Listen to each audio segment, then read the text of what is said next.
Welcome to MiConvert. In this tutorial, I will show you how to convert DXF files to OFF format, completely free and online. Open your browser and search for DXF to OFF MiConvert.com. Click on the first result to go straight to the converter. You are now on the DXF to OFF converter page. The interface is clean and easy to use. Let's upload a file. Click the Choose File button. A file picker will open.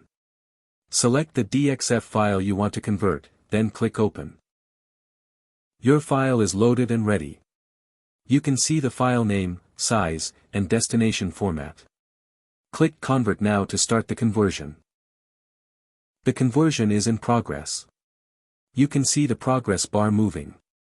This usually takes just a few seconds. Done. Your file has been successfully converted. Click Download to save the OFF file to your computer. That's it. Visit MiConvert.com for more free conversion tools. Subscribe for more tutorials. Thanks for watching.